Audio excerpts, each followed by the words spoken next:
Rema hari ini, Wahyu 12 ayat 11. Dan mereka mengalahkan dia oleh darah anak domba dan oleh perkataan kesaksian mereka, karena mereka tidak mengasihi nyawa mereka sampai ke dalam maut.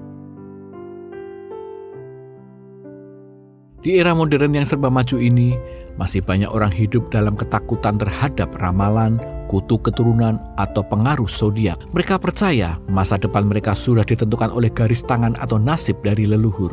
Akibatnya, mereka menjalani hidup dengan cemas, penuh kekhawatiran, dan tanpa harapan. Padahal ketika seseorang mempercayai ramalan dan kutuk, sesungguhnya ia sedang memberi ruang bagi kebohongan untuk mengikat hidupnya. Iblis justru senang melihat manusia lupa satu kebenaran penting, hanya Tuhan yang berdaulat atas masa depan kita. Firman Tuhan dalam Wahyu 12 ayat 11 menegaskan bahwa kemenangan orang percaya bukan berasal dari kekuatan diri atau nasib baik, melainkan dari kuasa darah Yesus Kristus. Darah anak domba Allah memiliki kuasa untuk menghancurkan setiap ikatan dosa, kutuk, dan kebohongan yang diwariskan dari generasi ke generasi. Tidak ada kuasa lain yang bisa menandingi kuasa darah Yesus. Ketika kita berani bersaksi tentang karya Kristus dalam hidup kita sedang menegakkan kemenangan rohani dan mematahkan setiap siklus jahat yang berusaha menghancurkan hidup kita.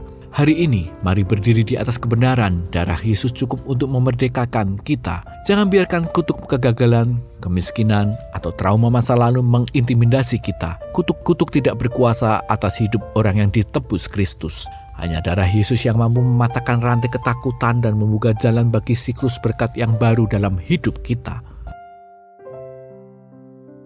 Apakah Anda masih menyimpan ketakutan terhadap kutuk keturunan, nasib buruk atau ramalan tertentu? Mengapa Anda merasa hal itu bisa mempengaruhi hidup Anda? Bagaimana Anda dapat menggantikan rasa takut itu dengan iman kepada kuasa darah Yesus? Kesaksian apa yang bisa Anda bagikan minggu ini tentang kemenangan yang Tuhan sudah kerjakan dalam hidup Anda?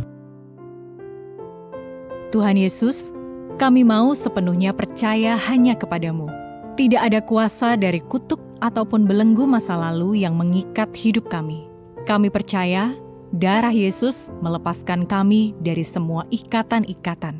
Di dalam nama Tuhan Yesus, kami berdoa. Amin. Hancurkan setiap belenggu kutuk dengan kuasa darah Yesus.